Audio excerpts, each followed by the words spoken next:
Hello, welcome to this inaugural episode of the Psychology for Screenwriters channel. Today, we'll be studying Jungian archetypes and using the Wizard of Oz as an example.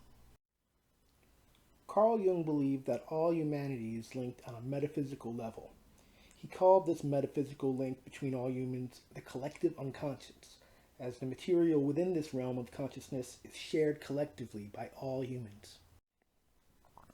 Jung's theories were heavily influenced by Eastern philosophies, which espoused the importance of natural balances created by opposing forces.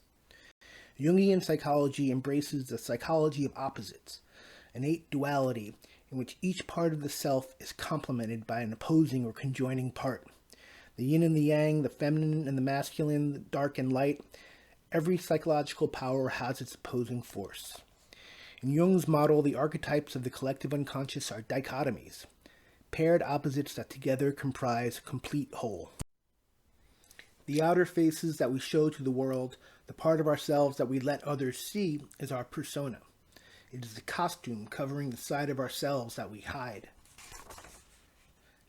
The shadow is the hidden presence behind the mask of the persona, the part of ourselves that we hide from others and often from ourselves. In Dr. Jekyll and Mr. Hyde, hero and villain are combined into one man, portraying the split in the unconscious between persona and shadow. The goddess archetype is the collective, universal mother who is comforting, nurturing, gentle, and kind, such as Glinda the Good Witch in The Wizard of Oz. In keeping with Jung's psychology of opposites, the positive maternal archetype, the goddess figure, or the fairy godmother, is balanced by the existence of a negative maternal archetype, the evil sorceress or the wicked witch. In a sense, the wicked witch is the shadow of the goddess. As the goddess is the idealized mother carrying all her positive attributes, the witch is the vilified mother, carrying all her negative attributes. By splitting the figure of mother into a dichotomy of archetypal opposites, the fairy godmother and the wicked witch, or evil stepmother, the child can retain the idealized positive image of mother as a gentle and loving goddess, while dealing separately with the negative associations towards mother that are projected onto her shadow, the wicked witch. Shadow figures abound in fantasy stories, often portrayed as monsters and dragons and evil wizards. Goddesses also abound, as in the character of Galadriel in The Lord of the Rings. While the fairy godmothers play the role of the good mother who seeks to encourage the development of the young girl into a woman, the shadow figure does just the opposite. She tries to hamper or stop her development by putting her into a sleep of death or ultimately destroying her.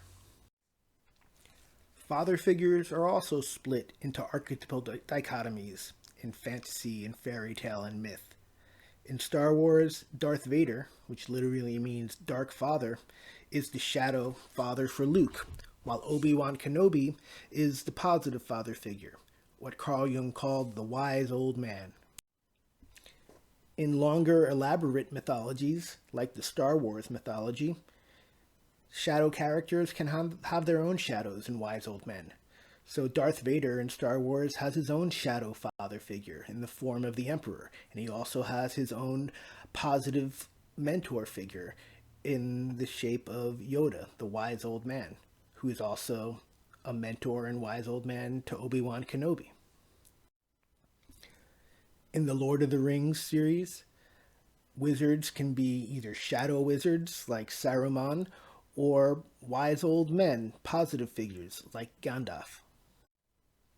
The anima is the archetypal representation of femininity, while the animus is the archetypal representation of masculinity.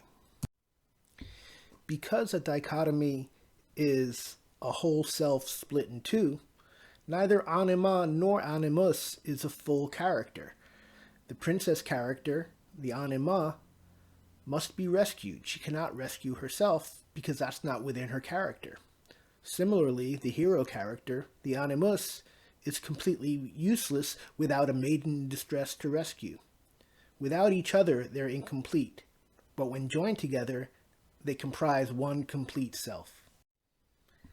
Now that we know basically what Jungian archetypes are where they come from, and how they're comprised, we can explore the archetypes in the film The Wizard of Oz.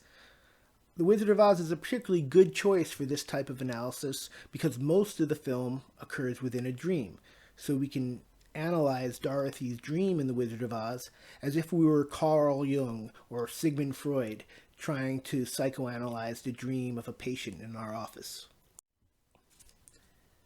If archetypes do not represent whole identities, but parts of identities, the function of the dream is to present us with parts of ourselves in symbolic form, so we can encounter and integrate aspects of these archetypes into our whole selves.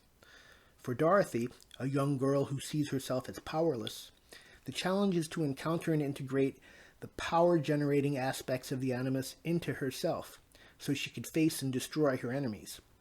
The first aspect of animus that she must integrate is wisdom. The second is courage, and the third is having the resolve or devotion to a task to see it to its end, referred to in The Wizard of Oz as having heart. The drama in The Wizard of Oz unfolds with the external conflict. Mean old Miss Gulch wants to take away Dorothy's beloved dog, Toto. The conflict creates a repressed wish in Dorothy, the wish to hurt Miss Gulch, just like Miss Gulch is trying to hurt her. Even as the external conflict with Miss Gulch is playing out in Dorothy's real world, the unconscious process of symbolization, transforming real-life issues into archetypal symbols, is going on in Dorothy's subconscious. The external conflict with Miss Gulch is merely a springboard to enter the much deeper conflict that Dorothy has with Aunt Em and Uncle Henry. It's clear that Dorothy's parents are not in her life, as she lives on a farm with her aunt and uncle, and her parents are never mentioned. So when a mean old lady tries to take away her beloved dog and apparent best friend, it's natural for Dorothy to wonder why she doesn't have a loving mother to help her and a strong father to protect her. Aunt Em's refusal to help Dorothy is the true conflict that causes Dorothy to run away, in search of a mother who will protect her and support her, and a father who will defend her against evil witches and the like. As soon as she sets out to find her heart's deepest wish, she encounters a fatherly figure who fulfills the archetypal role of the wise old man. The wise old man in The Wizard of Oz is a trickster figure, a common archetype, who delivers wisdom to the hero by tricking them into revealing what they already knew about themselves, but were blind to. That is the symbolism of the crystal ball, or the magic mirror, or the enchanted reflecting pool. They merely reflect to the viewer what they already know about themselves, but did not comprehend. For Dorothy, the crystal ball reveals that she doesn't need to search for loving parents elsewhere, because she already has them in the form of Aunt Em and Uncle Henry. Dorothy returns home in search of Aunt Em, but instead she bumps her head and descends into the dream world of her own unconscious, where she will encounter all of the aspects of herself in the guise of archetypal symbols, and she will integrate these parts of herself into her psyche. In this sequence, we see the real people in Dorothy's life, such as Miss Gulch, transform into the archetypal symbols that she will encounter in her dream and integrate into herself. All of Dorothy's anger and resentment at Miss Gulch for trying to take away Toto, and also at Aunt Em for not defending Toto, and also, most importantly, towards her mother for not being there for her, are all displaced and projected into the singular figure of the Wicked Witch. Freud believed that at the core of every dream is an element of wish fulfillment, the need to experience, if only in a dream, the wish that we wish we could have in real life, but cannot. For Dorothy, simply experiencing a place as colorful and exciting as Oz, in contrast to her dull existence in black and white Kansas, is a fulfillment of a deeply held wish. The first figure that Dorothy encounters in her dream world of Oz is her deepest wish.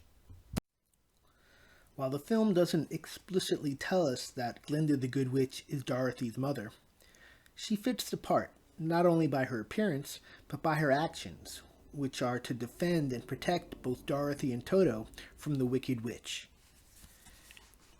In the clip on the right, we could see Dorothy's maternal archetype literally split in two.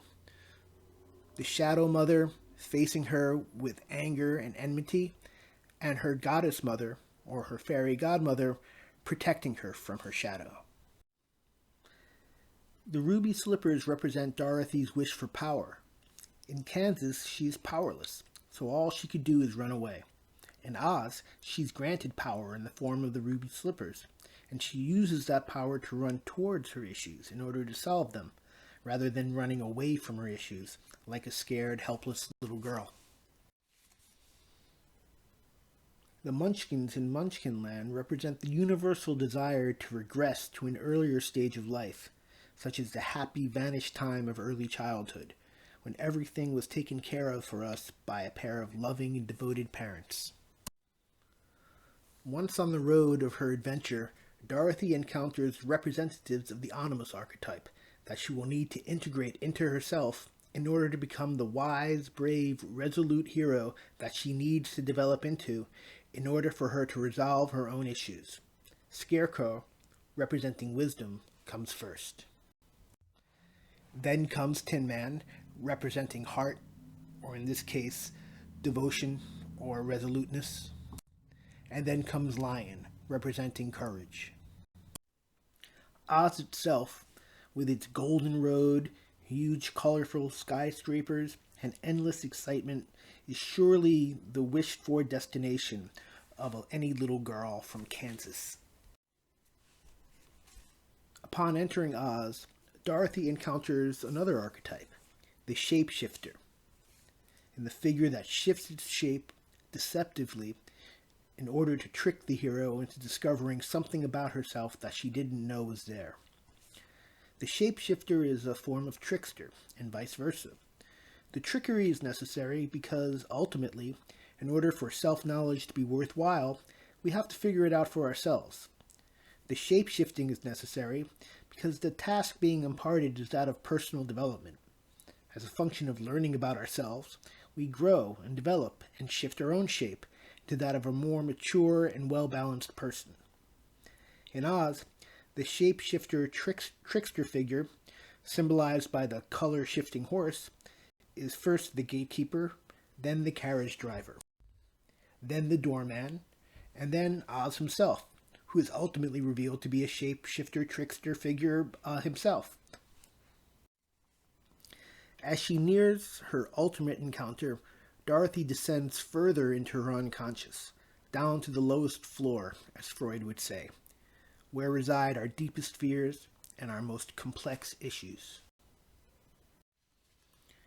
Here in the deepest part of her unconscious, Dorothy reveals herself to herself, accepting the truth of her existence, that she does truly have a loving and devoted mother, Aunt Em, so she need not run away from home to find her heart's deepest wish. Her heart's deepest wish, in fact, is waiting for her at home. Dorothy's wishes are fulfilled in large part by destroying the Wicked Witch, who represents at once Dorothy's anger and hatred towards Miss Gulch, Dorothy's anger and resentment that she feels towards her absent mother, as well as Dorothy's disappointment with Aunt Em. Dorothy's feelings towards her absent father are also revealed when she unveils the Wizard of Oz and not only reveals him for the shapeshifter trickster that he is, but more importantly, she accepts him with all of his limitations for the imperfect, flawed human being that he is, and which all other people are too. Ultimately, Dorothy fulfills her own wish by bringing herself back home, using her own power, symbolized by the ruby slippers. The final scene in The Wizard of Oz is rather interesting because Dorothy goes ahead and misinterprets the meaning of her own dream. In her dream, she encounters all of these figures and becomes a strong, powerful hero who destroys a wicked witch and ultimately brings herself back home.